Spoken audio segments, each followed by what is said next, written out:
గత కొన్ని దినాలుగా మనము ఎబ్బేజు ప్రార్థన ధ్యానిస్తూ ఉన్నాం. దయచేసి దినవృత్తాంతాల మొదటి గ్రంథము 4వ అధ్యాయము 336వ పేజీ నేను చదువుతున్నాను, వినండి. 9, 10 వచనాలు. ఎబ్బేజు తన సహోదరుల కంటే ఘనము పొందినవాడై ఉండెను. వేదన పడి ఇతని కంటినని అతని తల్లి అతనికి ఎబ్బేజు అని పేరు పెట్టెను. ఎబ్బేజు ఇశ్రాయేలీయుల దేవుని గూర్చి మొరపెట్టి, నీవు నన్ను నిశ్చయముగా ఆశీర్వదించి నా సరిహద్దును విశాలపరిచి నీ చెయ్యి నాకు తోడుగా దయచేసి నాకు కీడు రాకుండా దానిలో నుండి నన్ను తప్పించుమని ప్రార్థింపగా దేవుడు అతడు మనవి చేసిన దాన్ని అతనికి దయచేసెను. దేవుని చప్పట్లు కొడదాం.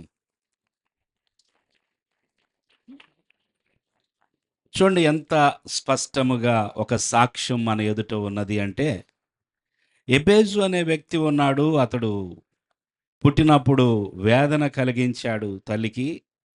అయితే అతను జీవితము అదే వేదనతోనూ, అదే నొప్పి, అదే దుఃఖములో కొనసాగలేదు. హల్లెలూయా. అతని యొక్క జీవితము వేదన అనే ముద్ర, వేదన అనే గుర్తింపు దేవుడు తీసివేశాడు. కారణం ఏమిటంటే, ఇశ్రాయేలీల దేవుడైన యెహోవాతో ఆయన సంబంధం పెట్టుకున్నాడు. ఆయన ఇశ్రాయేలీల దేవుడైనటువంటి ఆ యెహోవా సన్నిధికి వెళ్ళి ప్రార్థన చేశాడు. అదే రహస్యం. దేవునికి స్తోత్రం. అయితే అతడు 4 విషయాలు ప్రార్థన చేశాడు. ఆశీర్వాదం కోసం ప్రార్థన చేశాడు, విస్తరణ కోసం ప్రార్థన చేశాడు, సన్నిధి కోసం ప్రార్థన చేశాడు, కాపుదల కోసం ప్రార్థన చేశాడు. మన మొదటి 2 విషయాలు మనము ధ్యానం చేసుకున్నాం.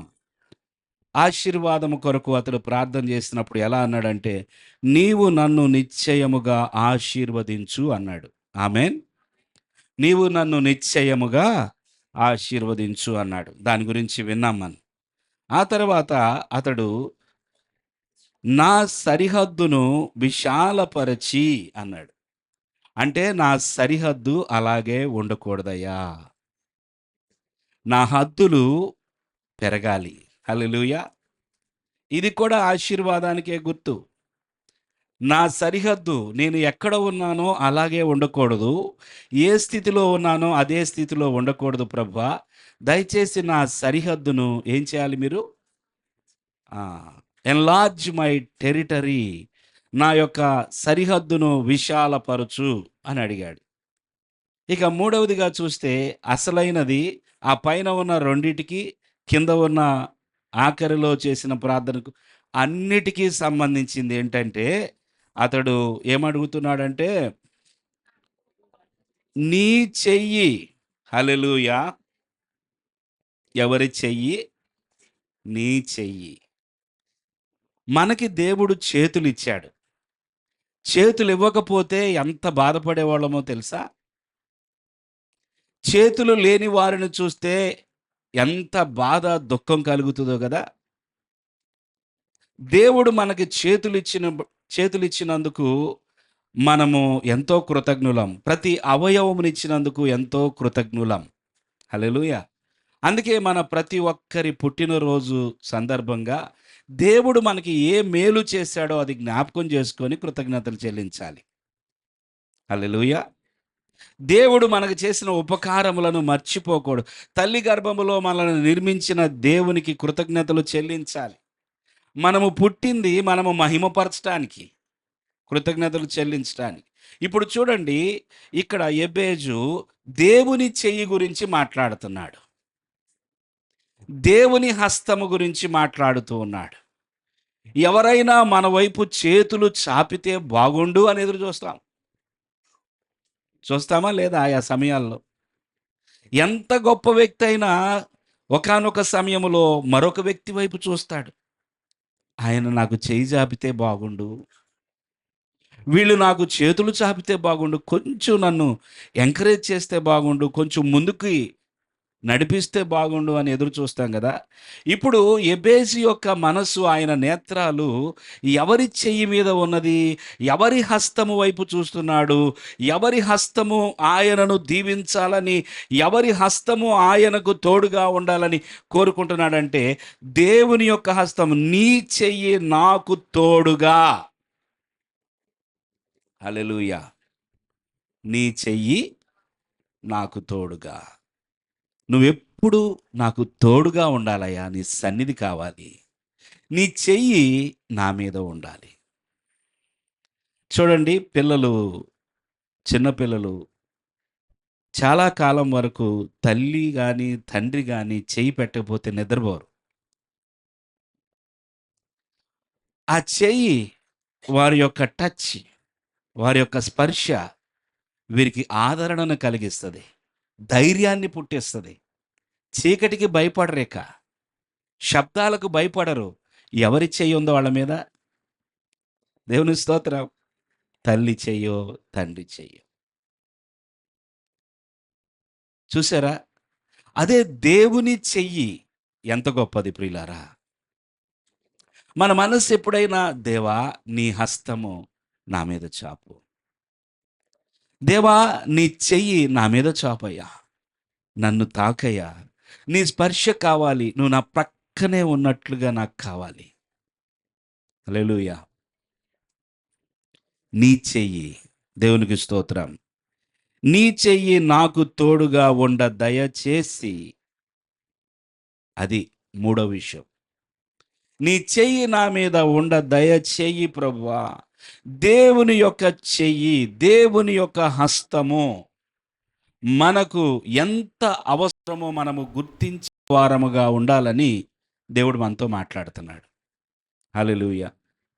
లేదండి, దేవునికి ఎలా చేతులు ఉంటాయి, మీరు మనిషిలాగా మాట్లాడుతున్నారేంటి? ఆయన దేవుడు కదా, దేవుడికుంటే ఎంత పెద్ద చెయ్యి ఉంటుంది? ఆయన దేవుడు కదా, ఆయన ఆకాశమందు ఉంటాడు కదా, ఆయన చెయ్యి చాపితే మన దగ్గరికి ఎలాగొస్తుంది? ఇవి మనము చాలా సాధారణముగా ఆత్మ విషయాలు గ్రహింపు లేని వారంగా ఆలోచిస్తాం. దేవుడు నిజంగా చెయ్యి చాపితే నన్ను తాకగలడా? మరి అంత పెద్ద చెయ్యి ఉందా దేవునికి అని మనం అనుకుంటాం. దేవుడు తన హస్తము గురించి మాట్లాడుతున్నాడు. తన దక్షిణ హస్తము ఎవరెవరి మీద ఎప్పుడు చాపబడిందో, ఆయన తన చేతులను చాపినప్పుడు ఏమి జరిగిందో ఎన్నో విషయాలున్నాయి. ఈ రాత్రి ఒకటి లేదా రెండు విషయాలన్నా నేర్చుకుందాం. దేవుని స్తోత్రం. దేవుని యొక్క హస్తము మన వైపు చాపబడాలి. ఎలాగైనా ఈ రాత్రి నా మీద నీ చెయ్యి చాపయ్యా, నీ సన్నిధికి వచ్చాను. దేవుని స్తోత్రం. ఒకసారి నీ చెయ్యి నాకు మీద చాపయ్యా, నా బిడ్డల మీద నీ చెయ్యి చాపయ్యా, నా ఉద్యోగం మీద మీ చెయ్యి చాపు నాయనా. అడుగుదామా? నీ చెయ్యి మాకు కావాలి ప్రభువా. నీది అదృశ్యమైన హస్తం. దేవుని స్తోత్రం. నువ్వు ప్రార్థన చేయనప్పుడు నీ గదిలోనికి వెళ్ళి తలుపు వేసి, రహస్యమందు చూచుచున్న నీ తండ్రికి మొర్రపెట్టుము. దేవుడు రహస్యముగా ఆయన అన్ని పనులు మన నిమిత్తం చేస్తున్నాడు.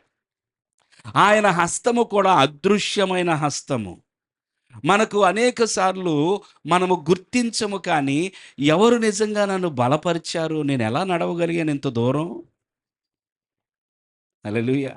నేను చాలా నీరసంగా ఉన్నాను కదా ఈరోజు, నేను ఎలా నిలబడగలిగాను, ఎలా మాట్లాడగలిగాను? ఈ రాత్రి నేను అది జ్ఞాపకం చేసుకుంటా. ఎందుకంటే శరీరము మనసు కూడా ఎందుకో బలహీనంగా ఉన్నట్టు అనిపిస్తుంది నాకు. కానీ ఎలా ప్రభువా, ఎలా? నీ అదృశ్య హస్తమే నన్ను నడిపిస్తుంది. హల్లెలూయా! నీ అదృశ్యమైన హస్తము నువ్వు చాపకపోతే ఇది నాకు సాధ్యమయ్యేది కాదు. నీ చెయ్యి నా మీద చాపు నాయనా. ప్రభువా, నీ చెయ్యి కావాలి. ఒకసారి తల వంచి చిన్న ప్రార్థన చేయండి. నీ చెయ్యి నాకు తోడుగా ఉండ దయచేయి నాయనా. నీ హస్తము నా వైపుకు చాపు తండ్రి.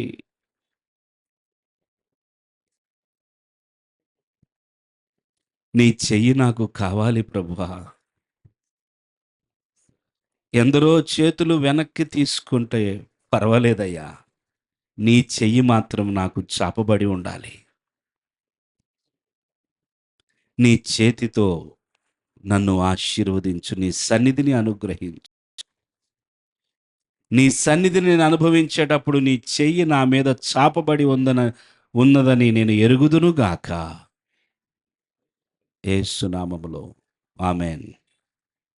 ఎబ్బేజు, నీ చెయ్యి నాకు తోడుగా దయచేయుము అని ప్రార్థన చేస్తున్నాడు. కీర్తనల గ్రంథము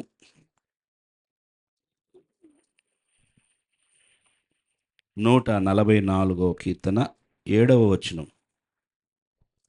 144:7. పైనుండి ఆ, నీ చెయ్యి చాచి ఆ, నన్ను తప్పింపుము.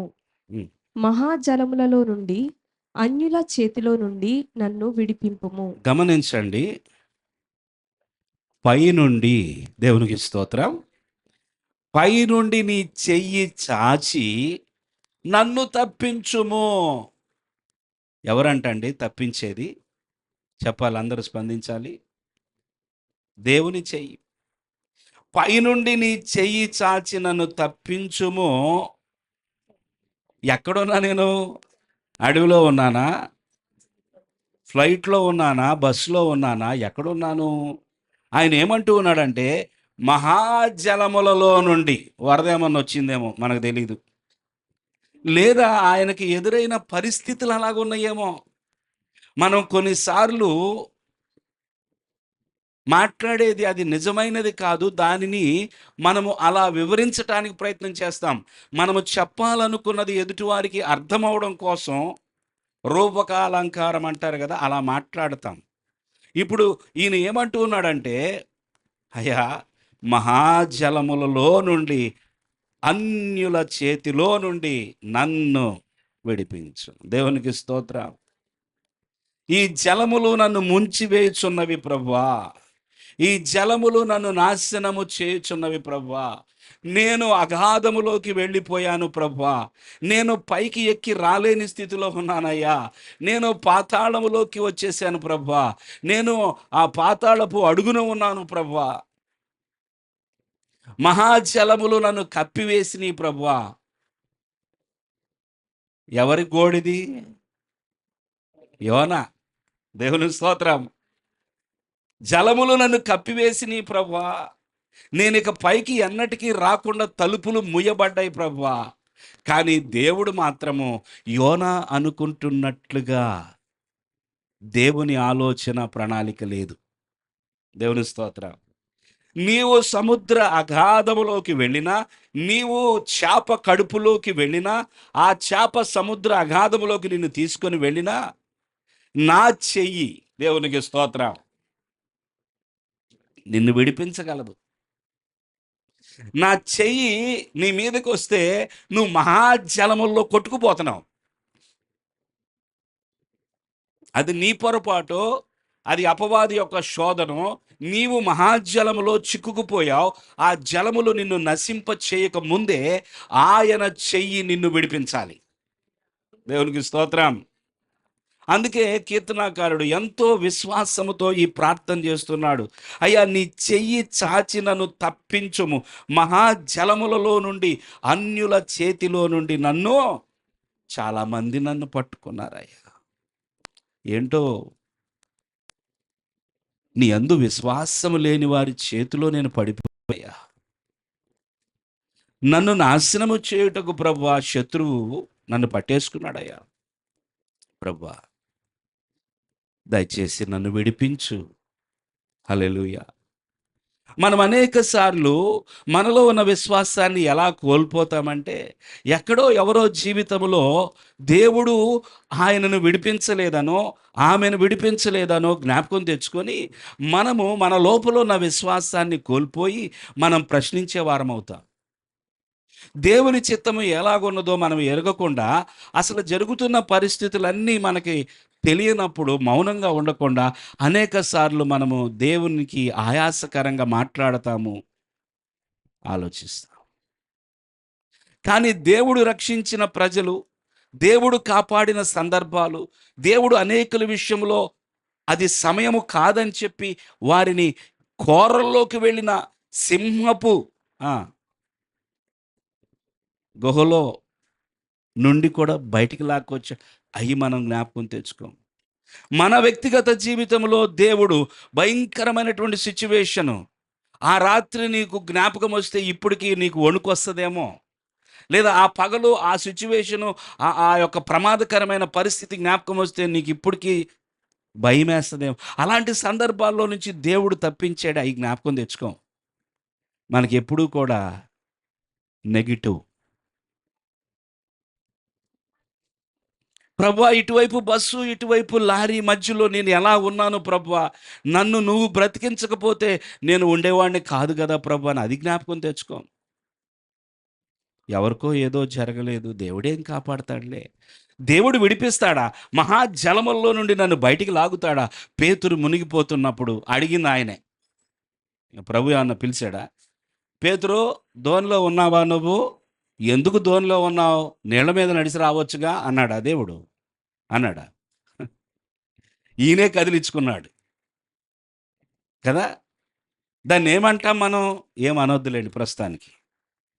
ఆయన విశ్వాసాన్ని ఆయన ఏం చేయాలనుకున్నాడు? అభ్యాసం చేయాలనుకున్నాడు. సో ఈయన ధోనిలో ఉన్న వ్యక్తి ధోనిలో ఉండకుండా, ప్రభువా నువ్వేనా? నువ్వైతే నాకేం కావాలి చెప్పండి. చాలా డల్గా ఉన్నారు, వాతావరణం ఎట్లాగుందో అట్లా ఉన్నారు. చెప్పండి. నీవే అయితే నేను కూడా నీళ్ల మీద నడిచి నీ యొద్దకు రావడానికి సెలవిమ్ము. దేవుని స్తోత్రం. ఈయనకి నడవాలని ఆశ, నీళ్ల మీద నడవాలని ఆశ. మీకు ఎప్పుడన్నా ఆశ కలిగిద్దేమో, జాగ్రత్త. నీళ్ల మీద నడవాలి. ఇప్పుడు దాకా భూమి మీదే నడుస్తున్నా నేను. ఎక్కడ నడవాలి ఇప్పుడు? నీళ్ల మీద నడవాలి, లేదా స్పేస్లో నడవాలి. దేవుడి యొక్క ప్రణాళిక నీ పట్ల అలాగుంటే నువ్వు నడుస్తావు అంతే. దేవుడు చేయలేనిది ఏదైనా ఉందా? ఈయన నీళ్ల మీద నడవాలన్నప్పుడు నడవనిచ్చాడు ఆయన. అల్ప విశ్వాసి, నీకెందుకయ్యా అంత పెద్ద కోరికలు అన్నాడా? మనమైతే అనేస్తాం.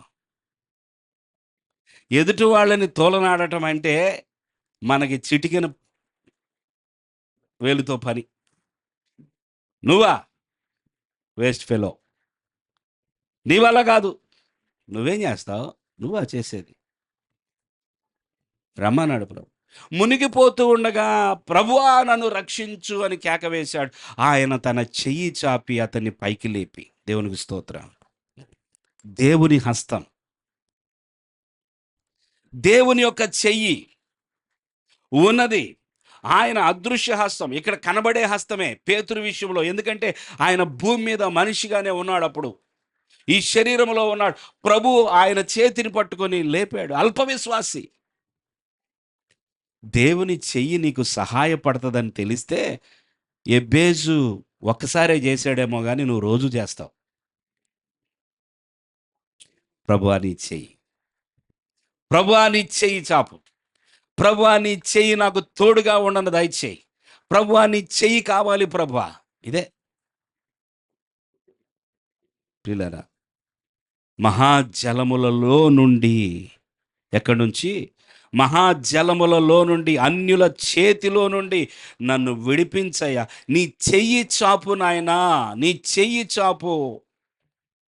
ఆయన చెయ్యి ఎంత బలమైనదో ఈయనకి తెలుసు గనుక దేవుని చెయ్యి చాపమంటానికి ఆయన ఏమాత్రం వెనకాడటం లేదు.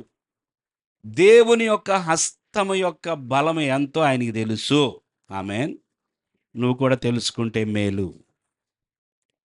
నీ బాహుబలము ఎన్నడైన దూరమాయనా, నిత్య జీవమిచ్చు నీదు వాక్కు ఎప్పుడైనా మూగపోయేనా.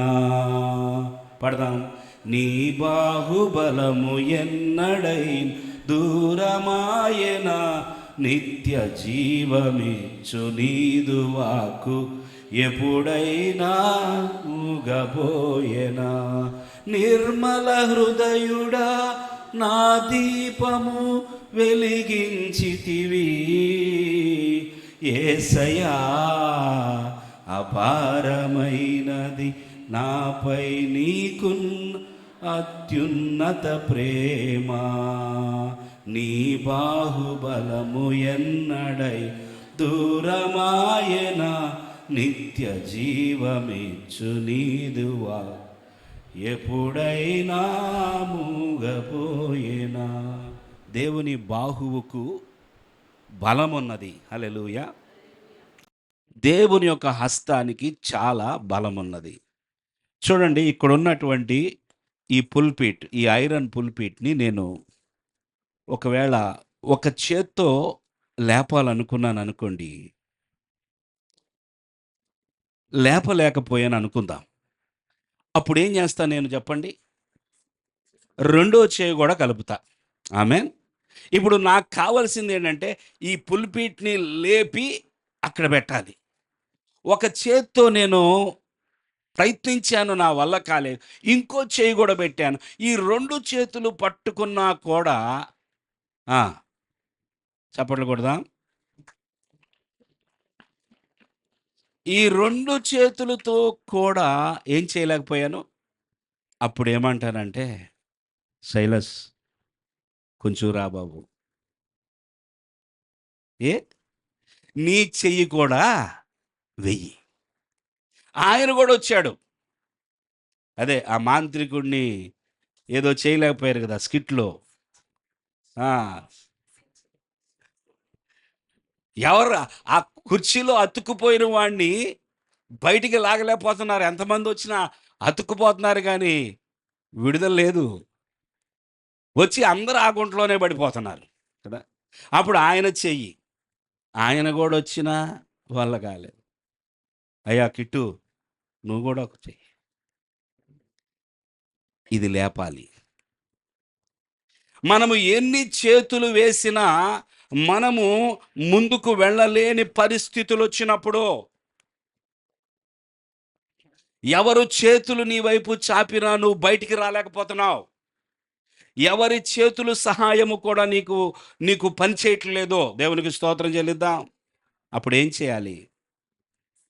అస్సలు మొట్టమొదటే, ప్రభువా నువ్వు నాకు బలమిస్తే దీన్ని నేను లేపగలుగుతానయ్యా. నా చెయ్యి కాదయ్యా కనబడేది, నా చెయ్యే, కానీ నా మీద నీ చెయ్యి చాపితే నేను చేయగలను. నమ్మిన వారు మరొకసారి, దేవుని యొక్క హస్తము యొక్క బలము ఎంతో ఎంతో ఉన్నతమైనది. దేవుని యొక్క హస్తము గురించి కొన్ని విషయాలు మనం ఇంకా నేర్చుకుందాం. మొట్టమొదటిది ఒకటి, దేవుని యొక్క హస్తము సృష్టించగలదు, బ్రతికించగలదు. దేవుని యొక్క హస్తము సృష్టించుటకు మరియు బ్రతికించుటకు చాపబడే హస్తము. హల్లెలూయా. ఏం చేయుటకు? సృష్టించుటకు, బ్రతికించుటకు తగిన హస్తం అది. ఒక వాక్యం చదువుదాం. యెషయా గ్రంథము 48వ అధ్యాయము 13వ వచనం.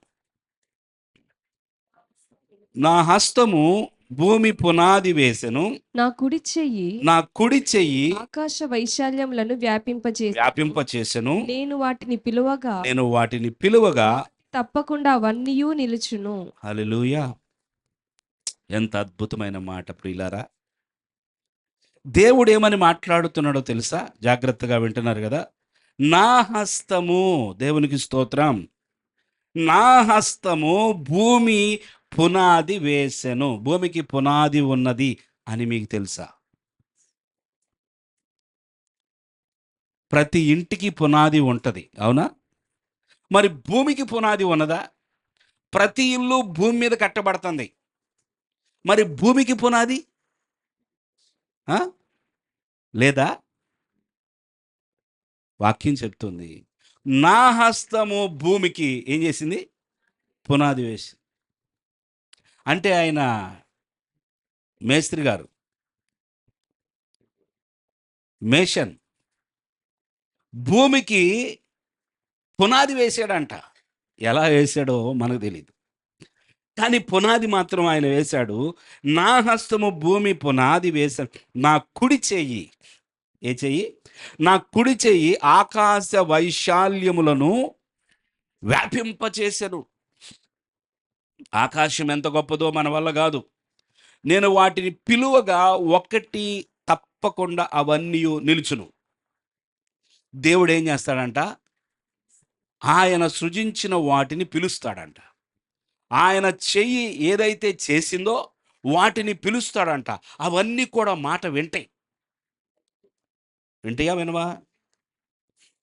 గాలి వింటదా ఆయన మాట? అలలు వింటయ్యా? నీళ్లు వింటయ్యా? రాళ్ళు వింటయ్యా? కొంచెం ముదిరిపోయింది వీళ్ళకి అనుకుంటారు కొంతమంది. అవన్నీ ఆధారాలు ఉన్నాయి. రాయి నీళ్ళు ఇవ్వమంటే ఇచ్చింది.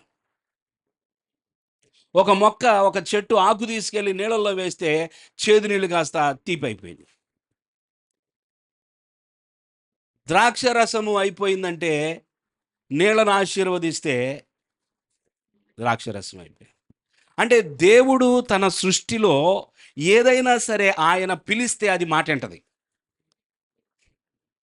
ఏ గాలి తగ్గిపో తగ్గిపో తగ్గిపో, వర్షమా ఆగు ఆగు అంటే దేవుడు కనికరించి ఆపేస్తే పర్లేదు, లేకపోతే మాత్రం అవి మన మాట వినేవి కాదు.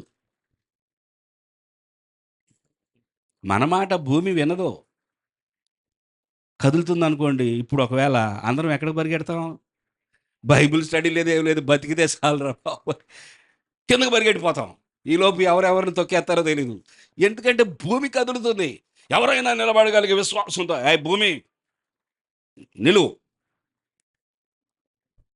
దేవుడు, హల్లెలూయా, దేవుడు చేయగలడు. ఆయన హస్తము సృజించను, ఆయన హస్తమే దానిని నిలబెడుతుంది. ఏదైనా నిలిచి ఉండాలంటే అది దేవుని యొక్క పని. హల్లెలూయా. ఏదైనా సరే స్థిరం అవ్వాలంటే, ఏదైనా సరే అవి అవి కదలాలి అన్నా కదలకూడదన్నా అది దేవుని చేతిలో ఉన్నది. అందుకే నేను వాటిని పిలువగా ఒకటి తప్పకుండా అవన్నీ నిలుచును. 95:4లో భూమి అగాధ స్థలములు ఆయన చేతిలోనున్నవి. భూమి అగాధ స్థలములు ఎవరి చేతిలో ఉన్నాయి? ఆయన చేతిలోనున్నవి. పర్వత శిఖరములు ఆయనవే. ఆయన చేతులు సృష్టించటమే కాదు, ఆయన చేతులు అన్నిటినీ భరిస్తున్నాయి. ఎవరికి వచ్చిందో కానీ ఐడియా తెలియదు, కానీ ఎన్ఎస్ఎం స్కూల్కి వెళ్ళిన వాళ్ళు ఒక పిక్చర్ చూస్తారు. అక్కడ గ్లోబ్ ఉంటుంది, ఈ భూగోళము. దాని కింద ఒక చెయ్యి ఉంటుంది. చూడలేదా మీరెవరు? చాలామంది వెళ్తారుగా. అలాంటి జ్ఞాపకం రావాలా? దేవుని స్తోత్రం. భూమిని ఒక చెయ్యి ఏం చేస్తుంది? మోస్తుంది. హల్లెలూయా. మనము కేవలం భూమిని మాత్రమే అనుకుంటే పొరపాటే. సర్వ సృష్టిని మోస్తున్నవాడు ఆయనే.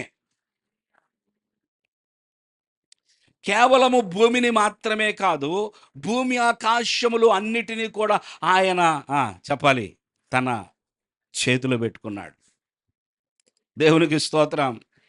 సముద్రానికి ఏం చేశాడు? ఆయన గీత గీశాడు. పక్షులకు ఒక గీత గీశాడు. జలచరాలకి ఒక గీత గీశాడు. అన్నిటికీ ఒక పరిధి ఏర్పాటు చేశాడు. దేవునికి స్తోత్రం. హల్లెలూయా. ఆ పరిధిలో అవి ఉంటున్నాయి. ఉండని వాళ్ళు ఎవరైనా ఉన్నారా అంటే ఎస్. దేవుని యొక్క పరిధిలో దేవుడు గీసిన గీత దాటే వాళ్ళు ఎవరైనా ఉన్నారా అంటే ఎవరి గీత?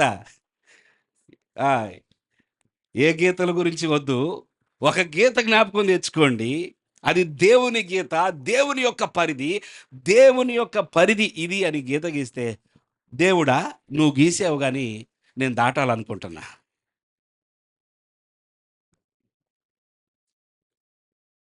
మరి ఇంకా మనిషి భూమి మీద ఉన్నాడంటే ఆయన ప్రేమ. దేవుడు ఇంకా సమయం ఇస్తూనే ఉన్నాడు. తన కరుణ కలిగిన దక్షిణ హస్తాన్ని చాపి ఇంకా బ్రతకనిస్తున్నాడో, ఇంకా నిలువనిస్తున్నాడో. ఒక్కసారి ఇట్లా అంటే భూమిని శుభ్రంగా పళ్ళన్నీ రాలిపోతాయి. భూమి మీద ఉన్న వాళ్ళందరి పళ్ళు ఎవ్వరు. ఆయన చెప్పాడు, నేను ఈసారి అలా చేయనన్నాడు. మనుషులను ఆ విధంగా నాశనము చేయనన్నాడు. ఒకప్పుడు చేశాడు, తర్వాత ఆయన నేను చేయనన్నాడు. ఒక సమయము ఆయన పెట్టాడు. దేవుని స్తోత్రం. గమనించండి, దేవుని యొక్క హస్తము సృష్టించగలదు, దేవుని యొక్క హస్తము స్థిరపరచగలదు లేదా బ్రతికించగలదు. 95:5లో సముద్రము ఆయనది, కీర్తనలు 95:5, ఆయన దాన్ని కలుగజేసెను, ఆయన హస్తములు భూమిని నిర్మించెను. ఎవరు మీకు ఏమి చెప్పినా మీరు నమ్మేది దేవుని వాక్యమైతే, హల్లెలూయా, హల్లెలూయా. సముద్రము ఆయనది, ఆయన దాన్ని కలుగజేసెను, ఆయన హస్తములు భూమిని నిర్మించెను. 31:15లో, కీర్తనలు 31:15లో, నా కాలగతులు నీ వశములోనున్నవి. దేవునికి స్తోత్రం. అద్భుతమైన మాట. గమనించండి, తీయని వాళ్ళు కనీసం వినండి. నా కాలగతులు నీ వశములో నున్నవి, నా శత్రువుల చేతిలో నుండి నన్ను రక్షింపుము, నన్ను తరుము వారి నుండి నన్ను రక్షింపుము. దేవునికి స్తోత్రం. అయ్యా, నాకు శత్రువులు తయారయ్యారయ్యా, నా కాలగతులు. చెప్పండి అందరూ. ఆ, ఎవరి చేతిలో ఉన్నవి? దేవునికి చెప్పండి, నా కాలగతులు నీ వశములోనున్నవి. వశము అంటే ఆయన చేతిలో ఉన్నాయి అని అర్థం. ఇంగ్లీష్లో హ్యాండ్ అని రాసి ఉంటుంది అక్కడ. నీ వశములోనున్నవి, నా శత్రువుల చేతిలో నుండి నన్ను రక్షింపుము, నన్ను తరుము వారి నుండి నన్ను రక్షింపుము. అంటే దేవుని యొక్క చేతులు మనలను రక్షించగలవు. రక్షింపనేరక యుండునట్లు ప్రభు హస్తము నీ కోరాకై కురుచకాలేదు, దినమెల్ల చాయుంచేతనదు, గాయపడిన హస్తములు నీ కోరకే. పడదాం మొదటి లైను. రక్షింపనేరక యుండునట్లు ప్రభు హస్తములు నీ కోరకై కురచకాలేదు, దినమెల్ల చాచి యుంచేతనదు, గాయపడిన హస్తములు నీ కోరకే. ఏమంటున్నాడు కీర్తనకారుడు? నా కాలగతులు. చెప్పాలండి అందరూ. యోబు ఏమంటాడు తెలుసా? 12:10 యోబు ఏమంటాడంటే, జీవరాశుల ప్రాణమును మనుషులందరి ఆత్మలను ఆయన వశముననున్నవి కదా. ఎవరి ప్రాణమైనా చెప్పాలండి అంతే. మనుషులు కావచ్చు, జంతువులు కావచ్చు, ఏదైనా సరే సమస్తము ఆయన వశములో ఉన్నవంట. జీవరాశుల ప్రాణమును మనుషులందరి ఆత్మలను ఆయన వశముననున్నవి కదా. సో దేవుని హస్తమే సృష్టిస్తుంది. ఈ రాత్రి నమ్మిన వారి జీవితాల్లో నూతన సృష్టి జరుగునుగాక. ఈ రాత్రి నీవు చూడాలనుకుంటున్నటువంటి ఒక నూతనమైన విధానమును, ఒక నూతనమైనటువంటి విషయాన్ని దేవుడు నీ కొరకు సృష్టించునుగాక. ప్రభువా, నేను ఎంతో కాలంగా నేను ఒకటి చూడాలనుకుంటున్నాను ప్రభువా, నా జీవితంలో అది చూచుటకు ప్రభు నా నేత్రాలు తెరువయ్యా.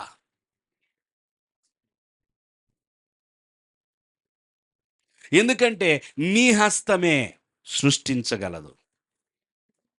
నీ చెయ్యి నా మీద చాపు నాయన, నాకు తోడుగా ఉండనిమ్ము.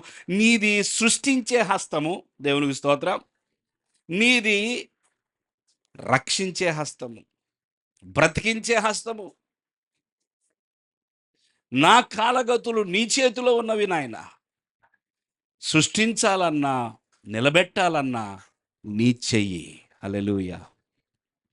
చిన్న ప్రార్థన చేసుకోండి. ఏమని ప్రార్థన చేసుకుంటారో చేసుకోండి ఈ మాట విన్నాక.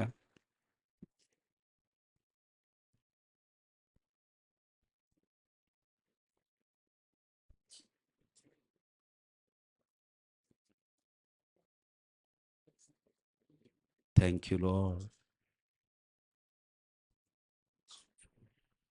ప్రార్థన ఆలకించువాడా,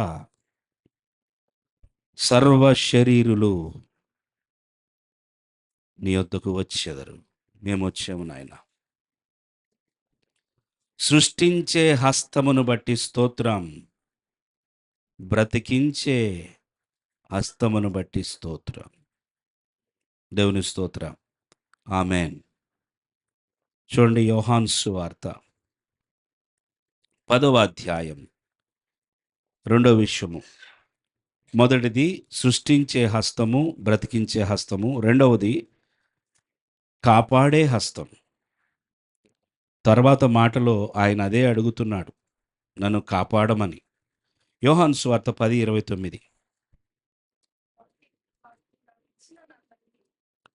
చదవమ్మా గట్టిగా. వాటిని నాకిచ్చిన నా తండ్రి అందరికంటే గొప్పవాడు గనుక, అందరికంటే గొప్పవాడు గనుక, నా తండ్రి చేతిలో నుండి నా తండ్రి చేతిలో నుండి ఎవడును వాటిని అపహరింపలేడు. దేవునికి స్తోత్రం చెల్లిద్దాం. హల్లెలూయా. శ్రావ్య చేతిలో నుండి ఏమైనా తీసుకోగలరా మీరు? వాళ్ళ నాన్నమ్మ వెంటనే చెప్పేసింది, వినబడకుండా అని చెప్పేసి.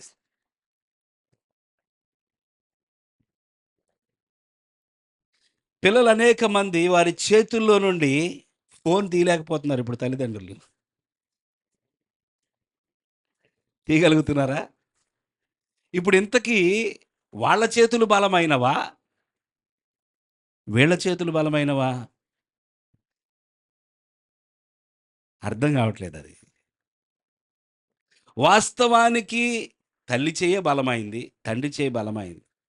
కానీ పిల్లవాడి చేతిలో నుంచి కొన్ని తీసుకోలేకపోతున్నాం. కొట్టినా ఎవరు, కింద పడేసి తొక్కినా వదలరు. ఏం చేస్తారు? ఇక చేతులు ఎత్తేస్తారు. దేవుని యొక్క హస్తము, దేవునికి స్తోత్రం. మనమందరము కూడా ఎక్కడున్నాం, మన అడ్రస్ ఏంటంటే యేసయ్య చెప్తున్నాడు. ఏంటి అడ్రస్ చెప్పండి అందరూ. చెప్పట్లా, గట్టిగా చెప్పండి. తండ్రి చేతిలో. హల్లెలూయా. ఎక్కడున్నాం మనం? తండ్రి చేతిలో ఉన్నామంట. యేసయ్య ఏమని చెప్తున్నాడంటే, నా తండ్రి చేతిలో నుండి, నా తండ్రి చేతిలో నుండి ఎవడునో వాటిని అపహరింపలేడు. నువ్వు ఇంకెక్కడైనా ట్రై చేసుకో, సక్సెస్ అవుతావేమో. ఇంకెవరి చేతుల్లో నుంచి అయినా ఏదైనా లాక్కోవడానికి ప్రయత్నం చేయి, సక్సెస్ అవుతావేమో. కానీ తండ్రి చేతిలో నుంచి అంట నిన్ను నన్ను, దేవుని స్తోత్రం, మనల్ని ఎవ్వరూ తండ్రి చేతిలో నుంచి లాక్కోలేరంట. ఆ చెయ్యి నీ మీద ఉంటే ఎంత బాగుండు. ఆ చెయ్యి నీకు తోడుగా ఉంటే ఎంత ధన్యత.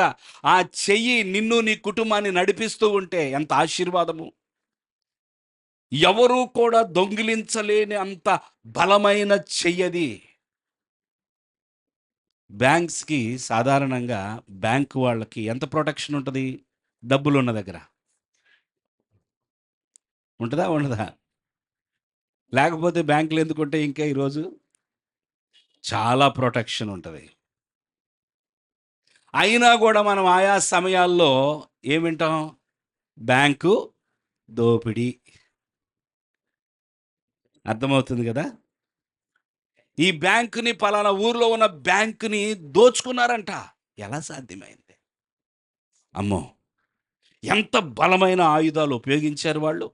ఎంత బలము, ఎలా చేశారు వాళ్ళు? ఎలా చేశారు? దేవుని చేతిలో నుంచి నిన్ను దొంగిలించగలిగే శక్తిమంతుడు ఎవ్వరూ లేరు. హల్లెలూయా! అపవాది నన్ను దొంగిలించాడు, దుష్టుడు చేతిలోకి దొరికిపోయాను నేనని మీరు అనుకుంటున్నారా? ఎందుకు అనుకుంటున్నారు అలా? చాలామంది అయిపోయింది నా పని, నేను ఎవరి చేతిలో పడిపోయాను చెప్పాలి? ఎవరి చేతిలో? అపవాది చేతిలో పడిపోయాను, అపవాది హస్తంలో ఉండిపోయాను, నేను బయటికి రాలేకపోతున్నానంటారు.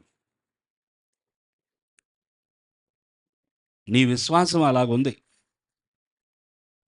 కానీ యేసయ్య ఏం చెప్తున్నాడంటే, నా తండ్రి చేతిలో నుండి ఎవ్వరు, హల్లెలూయా, నిన్ను దొంగిలించలేరు.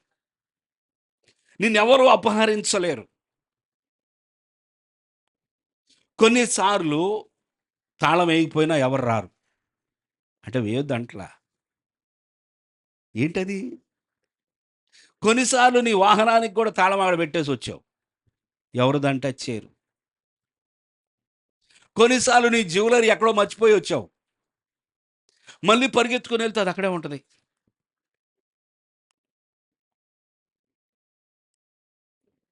అప్పుడు మనం అనుకుంటాం, బా, నా వస్తువుకి ఎంత విలువ ఉందండి, నా పర్స్కి ఎంత విలువ ఉంది, దేవుడు ఎంత కాపాడాడు నా వాహనాన్ని. అయిపోయింది కనుక్కున్నాను, అసలు రాత్రంతా తాళము వేయకోకుండానే బయట పడేసాను దాన్ని, ఎవరు వచ్చి దాన్ని టచ్ చేయలేదు అని మనం సంతోషిస్తామే. ఒకటి ఎల్లప్పుడూ విశ్వాసం ఉండాలి. అదేమిటంటే, ప్రభువా, తండ్రి, నేను, నా బిడ్డలు, మేమందరము, ఇదిగో మా మా యొక్క కుటుంబము, ఆత్మీయమైన కుటుంబము, మేమందరము నీ చేతిలో ఉన్నామయ్యా. మమ్మల్ని ఎవరూ దొంగిలించలేరు. హల్లెలూయా! నన్నెవ్వరూ దొంగిలించలేరు, నన్నెవ్వరూ అపహరించలేరు. ఈ విశ్వాసం మనలో వృద్ధి చెందునుగాక. ఇంకొక వాక్యం చదువుదాం. కాపాడే హస్తం అది. యెషయా గ్రంథము 41:10 నీవు నా దాసుడవనియు, నేను నిన్ను ఉపేక్షింపక ఏర్పరచుకొంటిననియు నేను నీతో చెప్పి ఉన్నాను, నీకు తోడై ఉన్నాను, భయపడకుము. హల్లెలూయా! నేను నీ దేవుడినై ఉన్నాను, దిగులు పడకము. చెప్పండి, భయపడకము, దిగులు పడకము.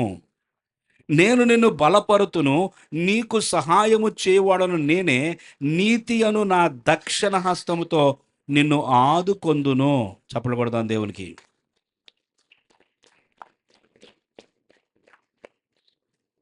దేవుని వాగ్దానం ఎంత బలం ప్రియులారా.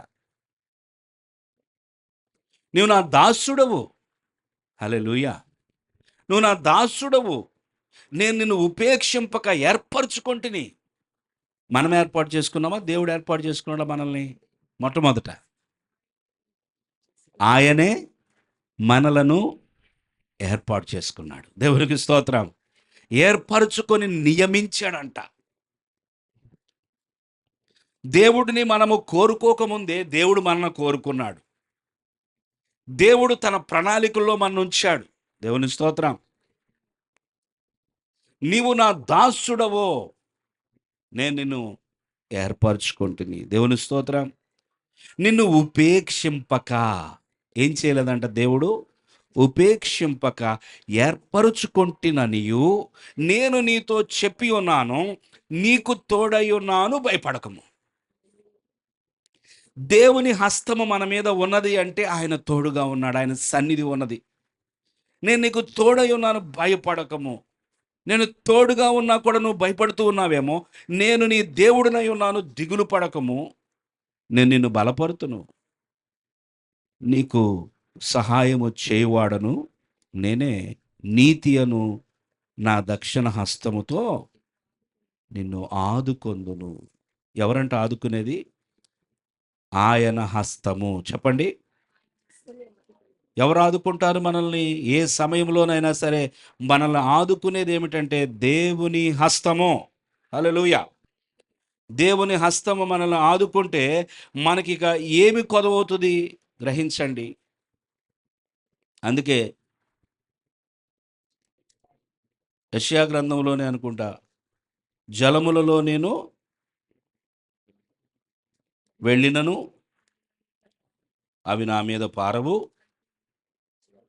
చూడండి 43లో, నీవు జలములలో బడి దాటునప్పుడు నేను నీకు తోడయ్యుందును. హల్లెలూయా!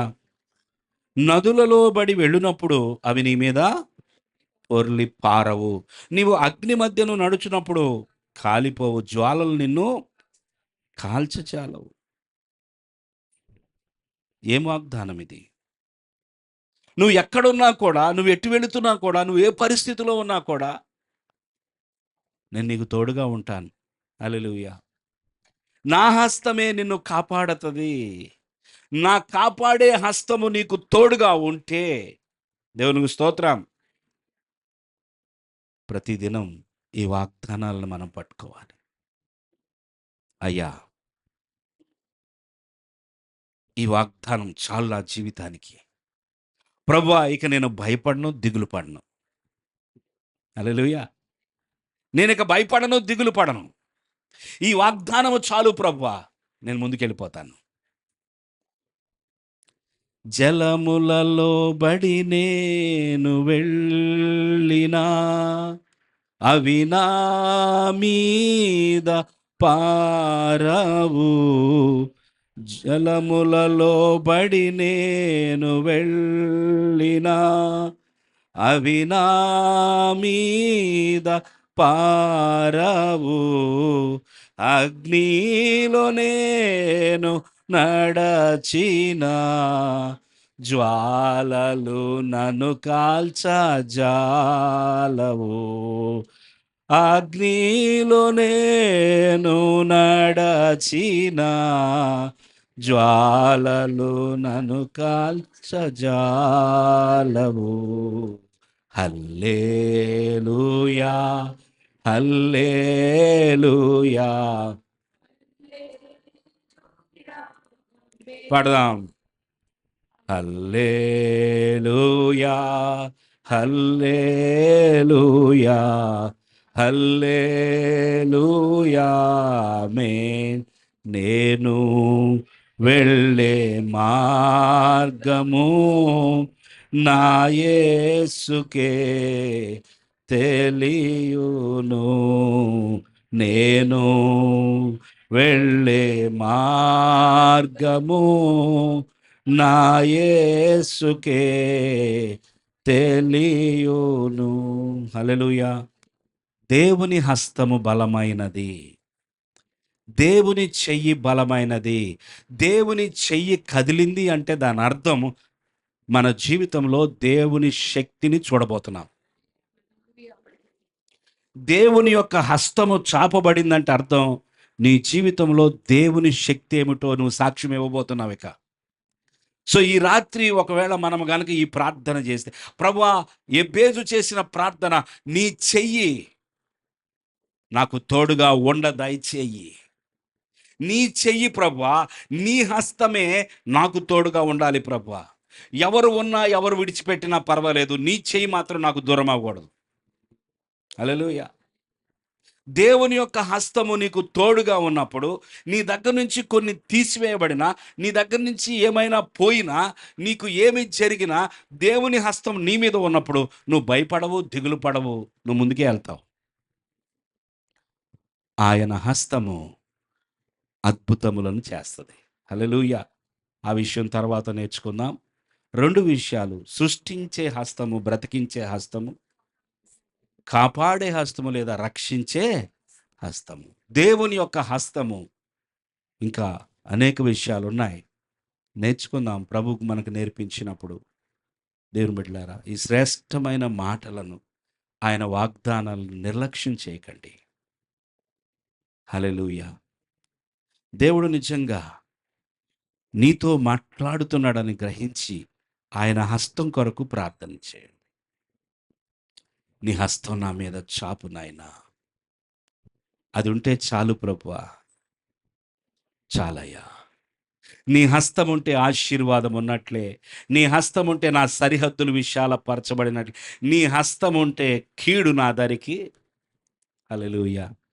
ఎబ్బేజు ఎటువంటి కీని పట్టుకున్నాడంటే, ఎబ్బేజుకి మరి ఆ ఆలోచన, ఆ నడిపింపు, ఆ విశ్వాసం, నేను వేదన పుత్రుడిని అయినప్పటికీ నేను ఆ దేవుని యొక్క హస్తాన్ని బట్టి నా మీద ఉన్న శాపము తొలగించబడుతుంది. హల్లెలూయా. అటువంటి విశ్వాసపు నడక, అటువంటి యాత్ర దేవుడు మనకు అనుగ్రహించునుగాక. తలో